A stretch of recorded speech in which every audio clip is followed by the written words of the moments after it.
Hey everybody, how's it going? This is another CodeX review on the CodeX station. I'm Dan Kelly, and today I will be reviewing the 12-issue maxi series Squadron Supreme. It was published by Marvel Comics between September 1985 and August 1986. It was written by Mark Grunwald with pencils by Bob Hall, Paul Ryan, and John Buscema. Inks by John Beatty, Sam De La Rosa, Keith Williams, and Jackson Geiss. Colors by Christy Scheel, Mark Phillips, Bob Sharon, Michael Higgins, Max Scheel, and lettered by Janice Chang, John Workman, and Rick Parker. It follows the team, the Squadron Supreme, who are a pastiche of the DC Comics Justice League of America, really specifically the 1980s version, which referred to as the satellite years when it was a real big team. And it follows them as they attempt to rebuild their shattered world.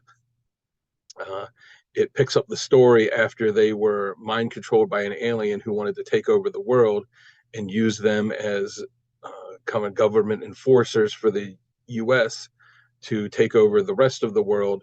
But the alien also mind controlled other world leaders too. And they are finally able to break his control and defeat him, but the world is left in ruins. So they decide that they need to fix it. And the way that they decide to is that they will reveal their secret identities to the world to try and start regaining their trust. And they will take over the US government and institute what they call the Utopia program, where they will try to end crime, disease, famine, even death if they can. And the series really gets into the ethics of what it is to be a superhero, and what's right and what's wrong as far as what their roles should be and what they should be doing. It's a great story. It deals with topics, like I said, of the ethics of superpowered beings and how far they should go to protect the world and make it a better place. It deals a lot with morality when it comes to how they should rehabilitate villains. Even deals with death in a way that is not usually dealt with in comics, where death is a finality, not something where a character dies, but you know that they're going to come back later. Like in death in this book is the end. And like I said, it really deals with tackling the ideas of right and wrong and how far superheroes could go and should go to protect us. This series came out the year before Watchmen, and it deals with a lot of the same ideas in the way that it deconstructs superheroes. It deals with them in a different way, whereas Watchmen is mostly non-powered characters, or all of non-powered characters outside of Dr. Manhattan. These are all superheroes with a wide range of powers, and it does have a lot of big action scenes,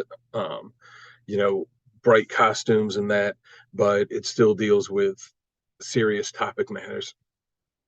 And it's something that I feel should be talked about as one of the great comic stories, right up there alongside Watchmen and some of those other books that really take a look at the superhero genre and kind of break it down in ways that were not done before. Really, the only thing that I dislike about this book is the amount of artists that work on it.